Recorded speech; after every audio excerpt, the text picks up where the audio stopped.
सोचिए जरा, क्या हो अगर दुनिया के सबसे ज्यादा मिसअंडरस्टूड, सबसे डरावने समझे जाने वाले शब्दों में से एक का असली मतलब शांति और खुद को बेहतर बनाना हो। आज हम जिहाद के पीछे छिपे इसी सच को परत दर परत खोलेंगे। अच्छा, जब ये शब्द कानों में पड़ता है तो ज्यादातर लोगों के दिमाग में क्या तस्वीरें उभरती हैं? शायद वही जो हमें मीडिया और फिल्मों में अक्सर दिखाया जाता है ना? जैसे हिंसा, हथियार और बस जंग ही जंग। पर क्या ये पूरी सच्चाई है? चलिए आज मिलकर पता लगाते हैं। तो चलिए बिना किसी लाग लपेट के सीधे मुद्दे पर आते हैं।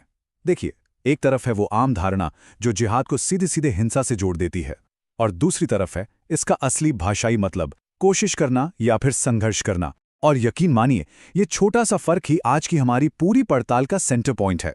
तो आगे हम क्या क्या देखने वाले हैं? हम इस गलतफहमी की जड़ तक जाएंगे, शब्द के असली मतलब को समझेंगे, धर्म ग्रंथों में इसके सबूत देखेंगे, जिहाद के असली रूप जानेंगे और अंत में ये समझेंगे कि पवित्र युद्ध वाली बात कहाँ से आई। तो चलिए अब इन सुनी सुनाई बातों और सतही धारणाओं को एक तरफ रखकर सीधे मूल स्रोतों पर चलते हैं और देखते हैं कि सच्चाई असल में है क्या। तो सबसे पहले इसमें गहराई से उतरते हैं। देखिए, किसी भी अवधारणा को समझने का पहला कदम होता है खुद उस शब्द को समझना। तो सवाल यह है कि इस शब्द की कहानी शुरू कहाँ से होती है? जिहाद शब्द अरबी के रूट वर्ड जे ह द से निकला है, जिसका सीधा सा मतलब है कोशिश करना, मेहनत करना या किसी चीज के लिए संघर्ष करना। दिलचस्प बात है ना? मतलब इसके मूल अर्थ में कहीं भी दूर दूर तक लड़ाई या हथियार का जिक्र ही नहीं है। और ये बात यहाँ आकर और भी साफ हो जाती है। अरबी भाषा आप जानते हैं बहुत सटीक है। युद्ध या लड़ाई के लिए उनके पास बिल्कुल अलग शब्द हैं, हर्ब और किताल। तो सोचिए, अगर जिहाद का मतलब सिर्फ जंग लड़ना होता तो फिर इन अलग शब्दों की जरूरत ही क्यों पड़ती? ये तो भाषा खुद हमें बता रही है कि जिहाद का मतलब कुछ और है, कुछ ज्यादा गहरा। तो अब जब हमने शब्द को समझ लिया है, तो चलिए अब ये देखते हैं कि इस्लाम के सबसे पवित्र ग्रंथ यानी कुरान में इसका इस्तेमाल कैसे हुआ है, क्योंकि आखिर कॉन्टेक्स्ट यानी संदर्भ ही तो सब कुछ है। अगली स्लाइड पर जो आयत हम देखने वाले हैं, उसे समझने से पहले ये ऐतिहासिक संदर्भ समझना बहुत बहुत ज़्यादा ज़रूरी है। ये आयत उस समय नाजिल हुई थी जब मुसलमान मक्का में थे और उन्हें किसी भी तरह की जंग करने की इजाज़त बिल्कुल नहीं थी। तो इस आयत में जिहादू यानी जिहाद शब्द का इस्तेमाल हुआ है। अब ज़रा सोचकर देखिए, आप पर जुल्म हो रहा है, आपको परेशान किया जा रहा है, लेकिन आपको जवाबी हमला करने की इजाज़त नहीं है। ऐसे में जिहाद का मतलब क्या होगा?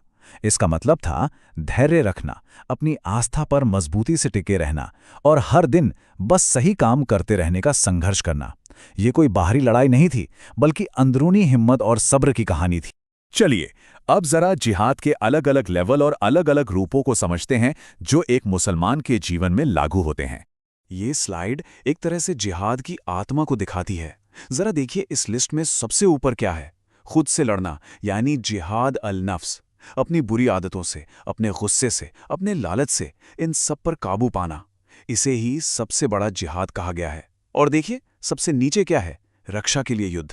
इससे एक बात तो साफ हो जाती है कि इस्लाम में सबसे बड़ी लड़ाई किसी मैदान जंग में नहीं, बल्कि इंसान के अपने दिल और दिमाग में लड़ी जाती। पैगंबर मोहम्मद की ये हदीस भी इसी बात पर मोहर लगाती है।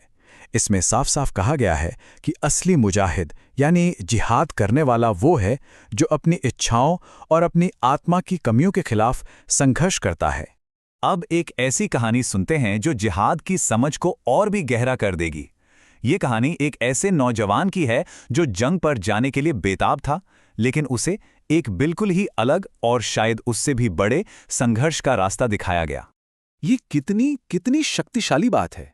एक आदमी जंग लड़ने के लिए अपनी जान देने के लिए तैयार है, लेकिन पैगंबर उसे घर वापस भेज देते हैं अपने बूढ़े माता पिता की सेवा करने के लिए, और उस सेवा को वो जिहाद का नाम देते हैं। यह हमें सिखाता है कि कभी कभी सबसे बड़ी बहादुरी तलवार उठाने में नहीं, बल्कि प्यार और देखभाल में होती है। और अब हम आते हैं अपने आखिरी सेक्शन पर, जो पवित्र युद्ध या होली वॉर की अवधारणा को पूरी तरह से खारिज कर देगा और इसके असली इतिहास को सामने लाएगा। ये स्लाइड बहुत कुछ साफ कर देती है। होली वॉर या पवित्र युद्ध का आइडिया इस्लाम से नहीं आया। ये एक यूरोपियन कॉन्सेप्ट था जो क्रूसेड्स यानी धर्मयुद्ध के समय पैदा हुआ।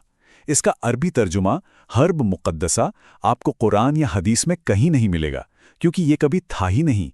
तो हुआ ये कि एक बाहरी विचार को गलती से जिहाद पर थोप दिया गया, जबकि दोनों में ज़मीन आसमान का फ़र्क है। हाँ, ये स्पष्ट करना भी ज़रूरी है कि इस्लाम में लड़ने यानी किताल की इजाज़त सिर्फ़ और सिर्फ़ अपनी रक्षा के लिए है, और उसमें भी बहुत सख्त नियम हैं कि किसी के साथ नाइंसाफ़ी या ज़्यादती ना हो। कुरान की ये आयत रक्षात्मक लड़ाई की सीमाओं को बहुत ही स्पष्ट तरीके से तय करती है। ये लड़ने की इजाज़त तो देती है, पर साथ ही एक बड़ी चेतावनी भी देती है कि हद से आगे बिल्कुल नहीं बढ़ना है। तो फिर जिहाद असल में है क्या? ये एक कंस्ट्रक्टिव फोर्स है, एक पॉजिटिव एनर्जी है। अपने मोहल्ले से गरीबी मिटाने का संघर्ष जिहाद है। किसी बच्चे को पढ़ाना ताकि वो अज्ञानता के अंधेरे से निकल सके, वो जिहाद है। हर दिन खुद को एक बेहतर इंसान बनाने की कोशिश करना सबसे बड़ा जिहाद है। और हाँ, जहाँ कहीं भी अन्याय देखें, उसके खिलाफ शांति से आवाज़ उठाना भी जिहाद है। तो इस पूरी पड़ताल के बाद ये सवाल एक बार फिर पूछना ज़रूरी है। अब जब जिहाद शब्द सुनाई देता है तो मन में क्या विचार आने चाहिए?